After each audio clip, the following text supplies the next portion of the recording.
Finally! Fucking 40 attempts to get that part.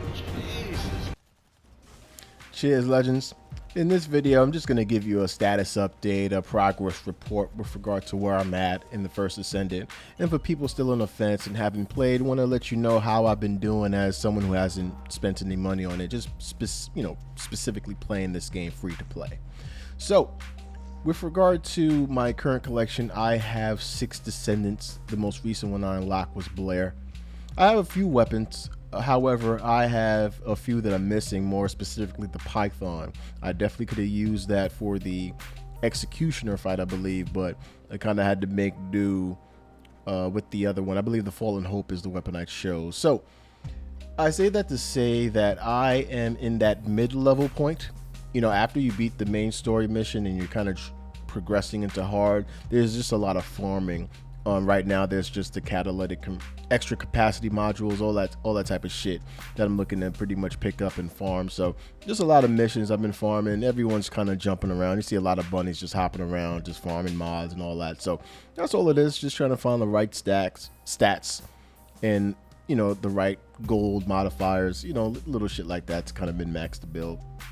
With regard to the season pass, I think that's another area to talk about that'll be a bit refreshing. Currently, I am almost done with it, and there's literally 30 days left in the season pass, so that's actually a good indication that your play per time, especially if you try to focus on completing the challenges, is definitely worth it.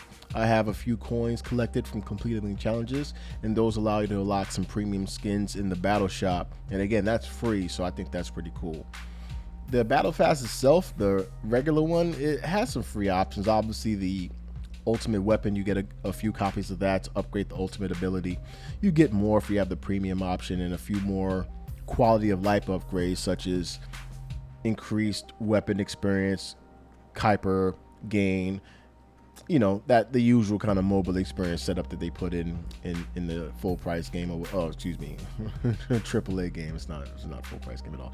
Hey, they have that shit in there, and they have a few cosmetics, but they are a few for blue ones as well. It's not like they're all the rares and the ultimate skins and whatnot. So I'm saying that to say that the battle pass ain't that deep. It's if you're already putting in so much time playing the game, it's worth it to get it. I know I'm going to, as I put in over 100 hours, and I'm already almost done completing the season pass to begin with.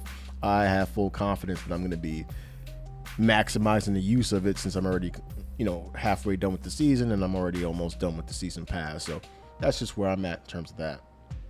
Let's talk about my weapon setup. Right now, I'm just trying to collect weapons as well, same as the external components, just looking for the best stats. Not really rolling anything yet, just focus on collecting for the most part. And yeah, that's it in regard to my overall collection. Let's just talk about the experience, I guess, in terms of me playing the game. The repetition of me playing this game is not really set in. There is a lot. Let me actually preface something. There's a lot of talk in regards to just the repetition and just the grind that you have to get in for this game, but no one really talks about the enemy variety, the type of debuffs and buffs that the enemies have. Reflect, for example, where percentage of damage is reflected back to you. A lot of enemies have shields or immunity phases, things of that nature. And I say all of that to say that the gameplay is very varied. It's always something of a surprise when you see a certain type of enemy pop up. It's always on your toes, where, you know, obviously there's some missions where you can just kind of turn your brain off and just kind of farm and just AoE everything in existence. But you do have some moments, especially in terms of the defense missions, where you're trying to progress through the higher waves. You definitely want to be on alert, because you can get one shot pretty easily, even if you do have high health. So I think that in terms of me, the gameplay has been very, I don't want to say engaging, but yeah, it's been close to engaging in terms of me just kind of being dialed in, making sure I kind of pay attention to what my weapon does. I do pay attention to the attribute types or resistance, weaknesses. There's just so much going on in terms of that min-max thing, where you can really position yourself to be doing a lot of damage in terms of the area that you're going through. So anyway, I'm saying all that to say I'm having a lot of motherfucking fun playing this game, no doubt. So let's talk about, I guess, the progression in, you know, with regard to me farming for items. Basically, it's just a long process, since the chances of getting kind of high level equipment, especially the ultimate Descendant pieces, they're very low. So it's just so important for me and just stress-free for me to just focus on collecting shape stabilizers, the amorphous materials. Honestly, I'm just thinking about collecting them all just to kind of have that selection whenever I'm ready to kind of choose whatever Descendant or weapon I want to unlock. I feel like that's, for me, a good way to go about it versus me trying to acquire everything as fast as possible. That's not realistic with regards to the chance rates and having to reform something, especially if you don't get what you're looking for. I've seen frustration with other content creators and just want to kind of take a more stress-free approach to it, because that's really the way to go about it. I've picked up so many Transcendent mods for other Descendants, randomly playing strike missions just to kind of collect a piece that I was looking for my current Descendant. I say that there's just so much build options that are being made available to you where you don't have to go hard to chase anything. Something will come to your, something will drop and it'll cause you to look at it like, oh shit, I can really make a build with this weapon or this character, and more or less type of maneuver around that versus trying to go hard to collect something.